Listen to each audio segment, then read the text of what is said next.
All right, welcome back. Let me make sure I share my screen again.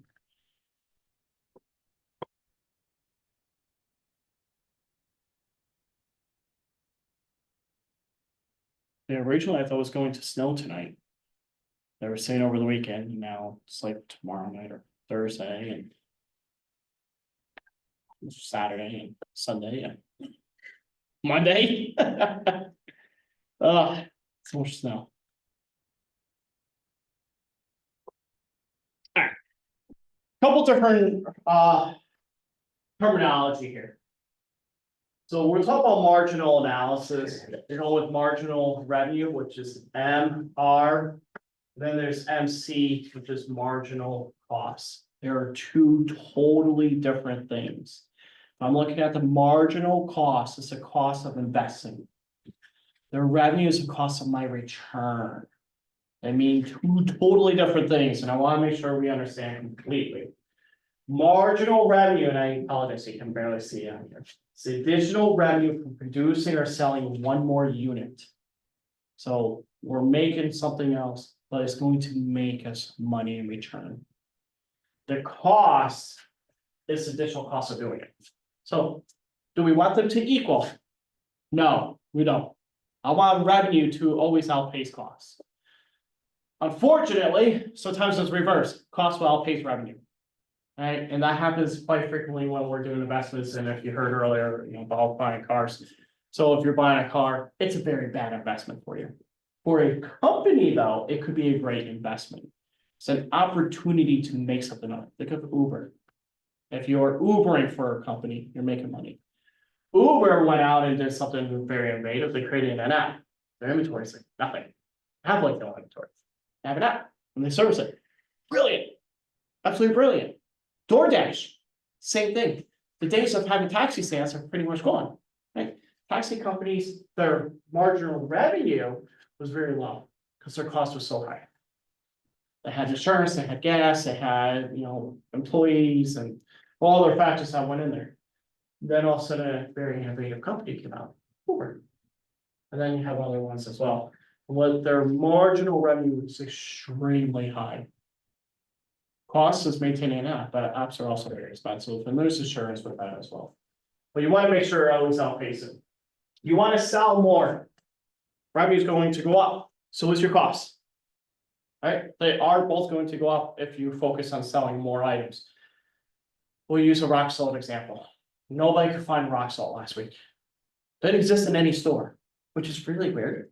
But I own my own hardware store.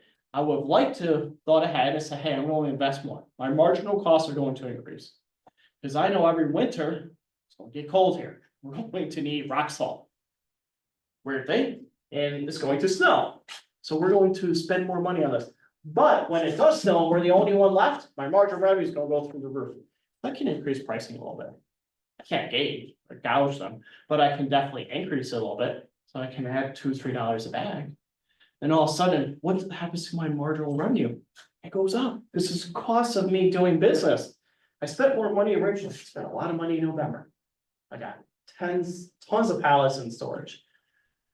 But when everyone else is out, my revenue goes through the roof.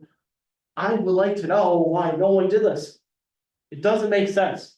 Literally, I'm asking, like, it makes zero sense to me.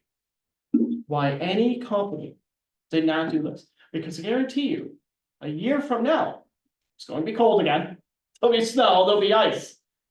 And if I recall, this happened last year. We had an ice storm and everybody was out of rock salt.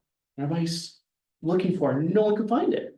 Then the city of Troy came out to really increase marginal revenue here. They said, if you don't salt your sidewalks and you have ice, we're going to fine you. Now everyone was really freaking out. They're like, we gotta get rock salt. So why would a company not do that? What do you think? Why they didn't do that? And I'm curious. I have my own thoughts, but. A lot of them go off of averages. All right, to look at historical data. But historical data is thrown off. If you only order, I'll just use an example, 10 pallets of rock salt. And you run out. You don't have any extra. So you have to go and order more. So the average, when you look in a year from now, still 10 pallets, still the same darn thing. It doesn't change the numbers, you ran out, you add more, we still order 10 beginning of the season. So they look at those averages, they're like, well, wait a second. If we use 10 last year, we'll use 10 this year, we'll use 10 next year. That's not true. Also, cost of storage. There's a cost of keeping it in inventory, there's cost of keeping it in a warehouse. There's also damage that happens as a result. I don't know if anyone's ever driven a forklift in here. I did back in the day when I was younger, and I remember I was trying to lift up the pallets and the forklift, the forks would go right through bags all the time. It was my money. And I remember I was 16, I was working at Pollock's hardware store, driving forklifts. I can't tell you how many bags I destroyed.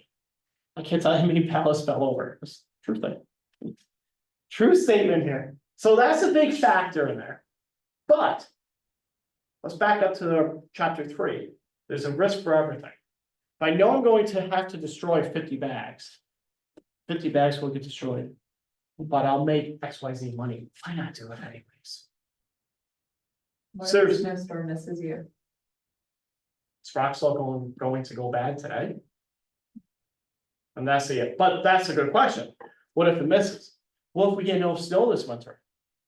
What if there's more damage to it? What if there's water? Again, Roxall, so if water goes on it really hardens up and you can't use it. That's a bad thing. If it's too hot, too cold, it destroys the format of it. Unknowns, but you gotta tie up that money in your warehouse. You go out, spend $100,000 on Roxall, that's something else, the opportunity cost that could use for something else, and that's why. Like, well, if it doesn't happen, at least we have our cash freed up. However, this seems to happen more and more frequently every single year, and it will happen again, right? And I know myself, it just seems like people are using Roxall more now than ever before. New laws are stricter about maintaining your properties and everything, so you have to Roxall more. So your usage has gone up. I think part of it is not going down global warming, but snowstorms look like they have changed in the past 30-40 years. Where there's more mix, more rain, more things with it that are causing greater ice as well. Unless you're up where you are, and you probably have a ton of snow up there. But yes, marginal analysis, the big one. Marginal revenue, let's sell more. Cost increase, let's sell less. I don't want to sell as much if it's costing me more money, right? Maximum profit, marginal revenue equals marginal cost. Not always. Always, I want my revenue to go up. I do. More revenue going up and costs go down, I'll make more money. Bottom line. As marketing levels increase, its effectiveness drops, which raises the marginal cost of acquiring customers. It's very expensive to acquire customers. If you've ever owned a business or you have a side business, it's super expensive. Right? And the cost of keeping one is very hard because everybody wants to take your customer from you. Right? Loyalty is no longer. Think about all these schools for yourself online schools. Everybody would love to take you guys. You're an online student. Right? You are. So you're target base for everybody. So they're always trying to poach you. Marginal analysis, there's problems with the lack of information, that's a huge thing, and that's a whole different topic there. But that exists in so many different businesses. All right, I'll ask you this question. When economics speak of marginal, what do they mean? Opportunity, scarcity, incremental, or unimportant? What does marginal mean? So think marginal revenue, marginal costs. Okay. C. D or B? I'd go with A. A? Yeah, it's A is opportunity. So it's the opportunity to do something, the opportunity to make money is the answer. All right, so it's how much money you can make. And that's all you're trying to do. Outweigh the cost of it. Fixed cost, we've already talked about before, that says it's irrelevant to your decision, essentially. Avoiding the fixed cost fallacy, consider only relevant costs and benefits, ignore fixed costs. That's the fallacy behind it. You can ignore them, you have to accept fixed costs. All right, it's a real thing. If you ignore them, you're going to end up in bankruptcy. You'll have problems. All right, they do not go away. Consider marginal cost of another unit, ignore average cost, no, you don't wanna ignore anything, right, and then focus on cost of additional unit. I do wanna focus on the cost of something else, I do wanna see if it'll make me more money, if I can go out and make more money anytime, why not do it? This started years ago when my wife and I started buying real estate. I bought one rental, actually, back up, I bought a foreclosure, flipped it. Cost us money to do that, that gave us an opportunity to buy a rental. And then that rental allowed us to buy something else. And eventually you start seeing it, you spend money, it will give you a return. And that's what companies are trying to do, right, is look for the additional income here. Deciding between two alternatives. What's relevant costs, including opportunity costs, including marginal profits or marginal customer acquisition costs. It costs you a ton of money to find customers. If you're trying to take customers from another firm, very hard to do so. Advertising on social media is the number one way I always tell people to do that. Make sure you advertise it. But the cost to retain them, it's very hard. So you have to do it right. And you do it right every time, right? You do it wrong once, they're gone. Usually, that's the way it works. Think about your favorite restaurant. I don't know about you, I love my favorite restaurant, but they've done it wrong before. I'm like, I'll try it again, but if not, I'm going. That's the cost of doing business. Decide between two options, whether ship production from one factory to another. Make different decisions. Now, I'll talk about from an economy scale. There's products made in America, products made internationally. Do you know why businesses do bring in products internationally? Do you support that? And I'll share you a different theory in a second. What do you think? If I have a company here and I can bring in products made from another country, is that a good thing or bad thing? Does that help the local economy? Does it hurt the local economy? Why don't you start thinking a little different? It can actually help. The reason being, a corporation is then afford to make a profit. So if I can bring in products cheaper, I can sell more products. I can bring in more revenue. Because if I'm cheaper, hopefully customers will buy that. Therefore, I can inject more money locally by hiring more people locally. Therefore, building better and bigger businesses to support the local economy. If I do it all domestic, it can be very expensive. Goods made in America are expensive, right? So you can concentrate 100% on building and getting products in from the United States. The problem is with that, it's very costly to do that, so therefore your cost per product goes up. And if you do that, you have to sell at a higher premium and you may not get as many clients or customers. Therefore, you have less employees, so you're making less of an impact on your local economy. Two schools of thinking. From an economist standpoint, just thinking purely about profit, it's smart to do it international. And so from doing business, you want to actually look at outsourcing. You want to look at bringing products in from other countries. You want to have other countries design your products for you, because you can actually increase jobs here by doing that. Again, your only reason is to make money for a corporation. If you do it all domestically, it's very hard to do that. I could not fathom trying to compete against Walmart, Home Depot, these big corporations, if I'm just trying to create products here locally in the United States. I can't. They will buy products so much cheaper, in bulk quantity, first of all. Their budgets are massive. How can I compete? I can't. So so many small businesses get eaten up. Right? And they want to stay local, they want to do things local, but it's very hard to do that. A lot of helicopters tonight too. Notice that. Incentive pay, we talked about this already, I'm not really to go into that. Compensation schemes, same face value, but different effects, incentives. Depends which side of the house you're on. I'm just gonna say, I think you do have to be incentivized to do the right thing, but I do think people are people, and they will do the wrong thing if given the opportunity. That's my belief. I think hard work does pay off. And if you are incentivized to bring a company from ground zero to a certain point, they should be incentivized for that. But it also should be their job. What are your thoughts? I know you mentioned earlier about incentives or incentivizing. Don't really agree. And it's all different.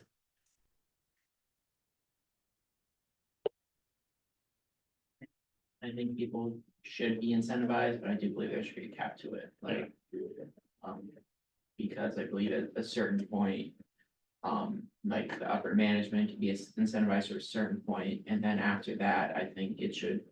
Spread down to the people working below them, because otherwise, yes, great, you're incentivizing the management to make as much money as possible. But they rely on the work of the people below them, and they're not getting incentivized to work harder, they're making the same amount of money, so. So from pay equality, it should be incentivized, right? Yeah, Okay. so like, they should, managers should be incentivized up to a certain point. Yep. And then after that, you can talk about like a yearly pay rate increase for the people below them for anything over that.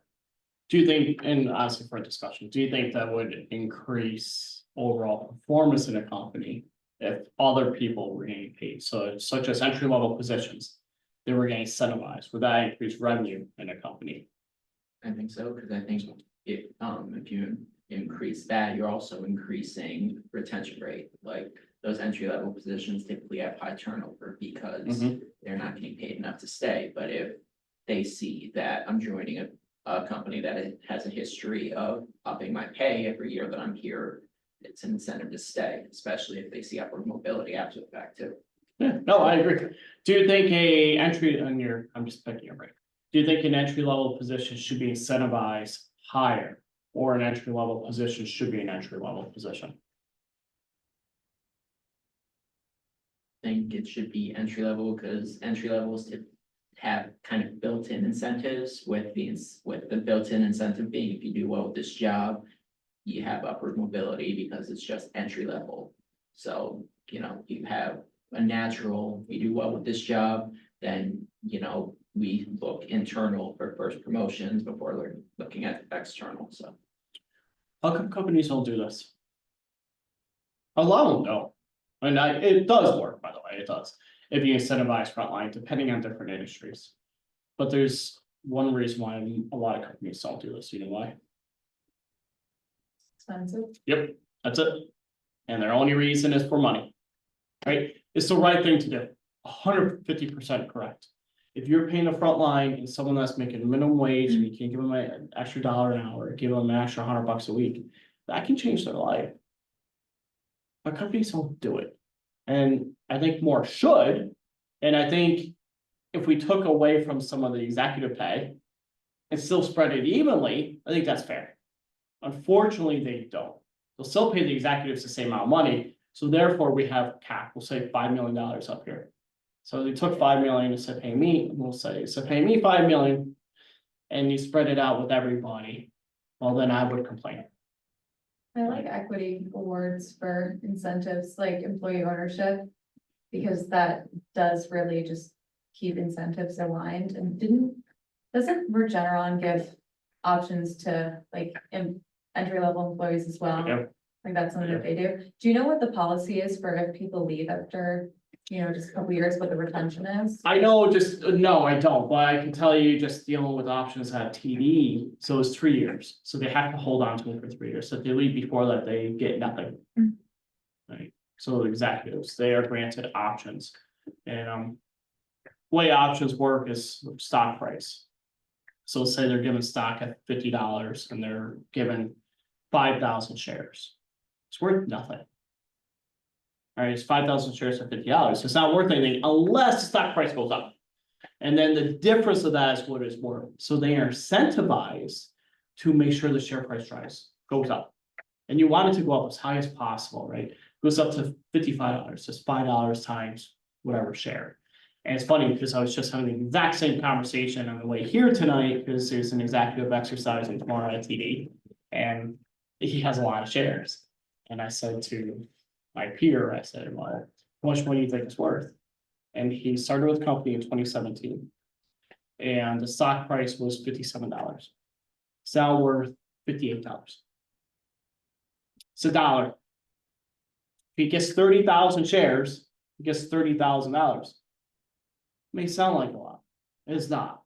When Others may have been offered shares at $10 a share. It's now worth near 60. That's $50 times 30,000, that's 1.5 million. So, and you have to stay in those roles generally 3 years. I would assume Regeneron is exactly the same.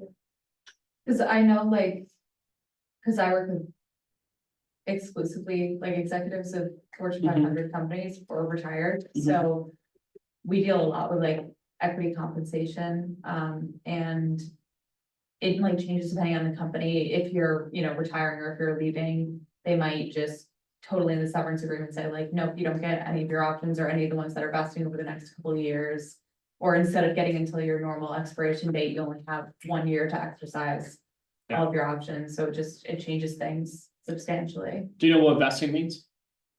Talk online too. So vesting means there's a schedule of when you can actually cash out. Generally it's 3 to 5 years.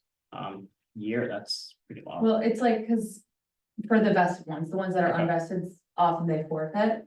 But then when you leave, because you have like a 10-year period on them, so if they vest after, or like a third for the first 3 years, then you have the other 7 of their life cycle to hold to see if they like increase in value. So we Wow. usually tell them to wait until, the last couple of years to start actually cashing out of the options, because they have like leverage with them, the values. So like a lot of our people will think, normally they'd have another 5 years to exercise, but because they're leaving, they only have like a year or 3 Yep. years or something. Yeah, it's quite interesting when you start talking about options and granting individuals, kind of this net worth.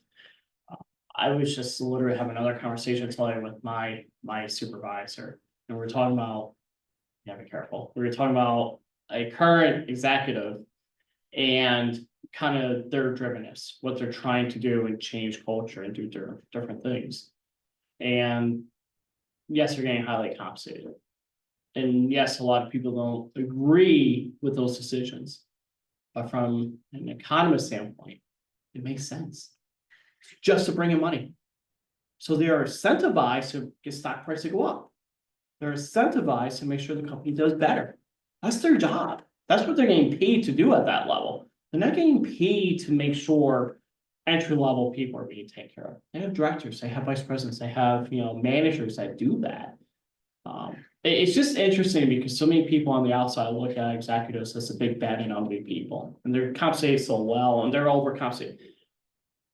But by paying them a fair number, a fair compensation amount, and maybe high, they're able to increase revenue, which allows more people to work there, allows healthcare benefits to be lower, allows retirement matching to happen. It allows all these other things, and that's why companies do that.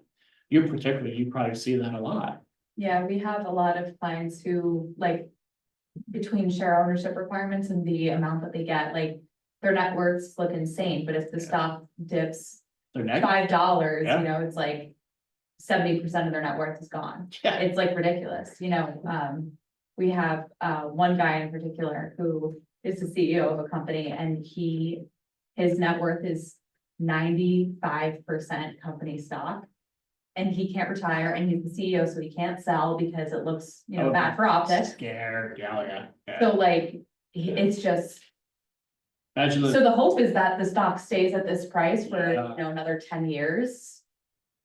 But like, you never know. So, and we work with executives too, who have worked for companies that haven't been so lucky where the stock price dips, and it's like, Mhm. they thought they were gonna have $30 million when they retire, and now they have 4, so it's like. Or they have nothing. Or they have nothing, Yeah. it's hard. Yeah, it's a different problem, but definitely a lot of startup companies still bring in CEOs of this nature as well. They're granted options, and here you go, and whatever stock price is to come in at ground level, usually penny stocks if they're a startup, and they want it to grow.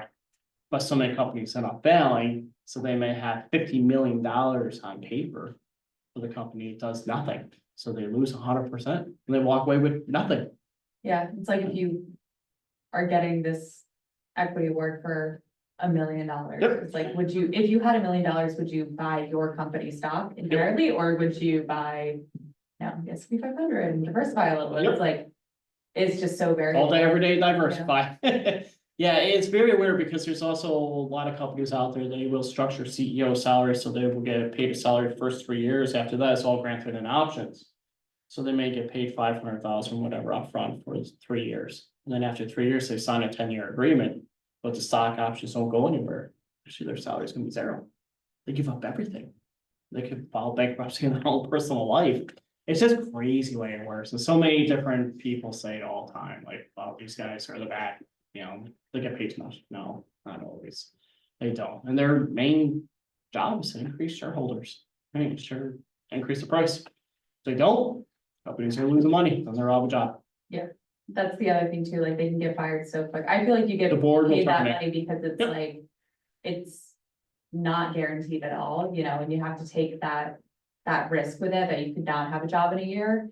They could just drop you to try to raise the shareholder, and then how do you get another job after that? It's like if you're the CEO that tanked Starbucks.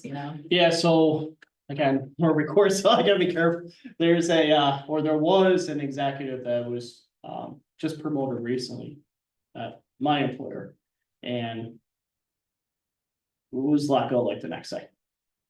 Don't know how that happens. But it's active. And I mean, that looks awful, because when you're publicly traded, you're at the executive level, that's stuff in the news. Or that's public information, some regulatory reports. They'll haunt you. They'll absolutely follow you around forever.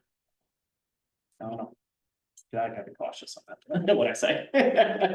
Sorry, I'm blabbing. No, not at all. No, it's a great conversation.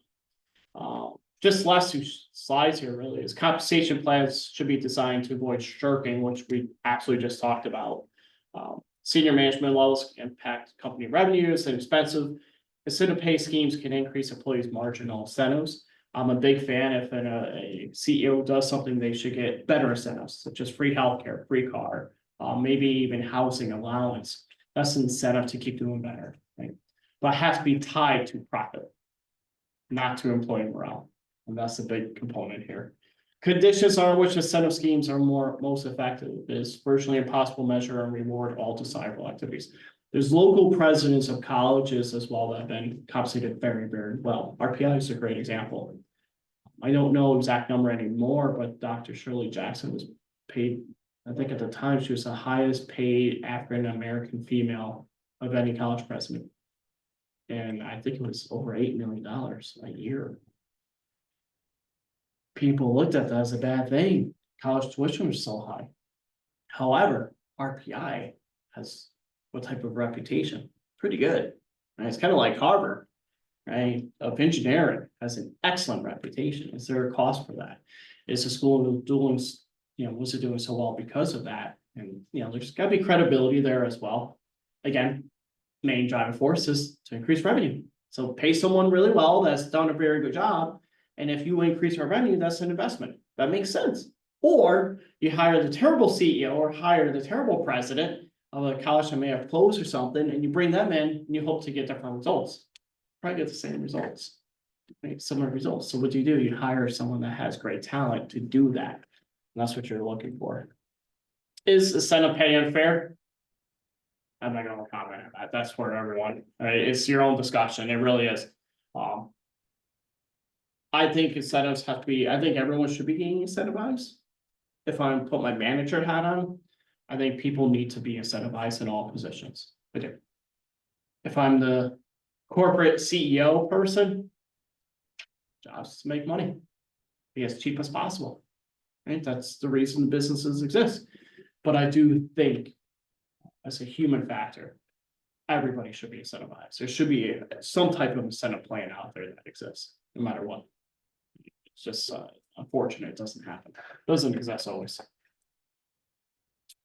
Not doing that, and that is it for that. That's all for chapter 4. Very, very small. There is a quiz this coming week. It should turn on. I think it turns on tomorrow at like midnight. So it is already set up for you. It will. Again, no discussions for any of you. Oh yeah, no one live on Zoom tonight. So no discussions there. Asynchronous students, you do have a discussion, and next week we'll talk about it in here. And thank you for mentioning that. I think that's great for us to know that. I think it's good for the online students, asynchronous, to hear us talking about it.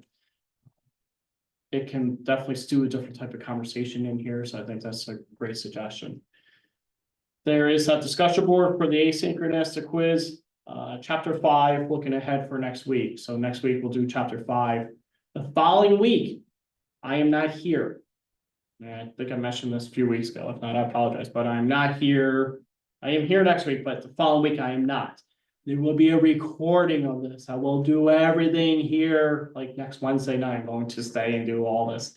So I will send it out the following week, so you have it. It'll just be done, again, asynchronous for all of you, but it'll still be recorded in Zoom. I am taking a family vacation, so I will be on a cruise ship. I'll be thinking of you. But yes, it was a little bit cheaper instead of doing it through President's Week.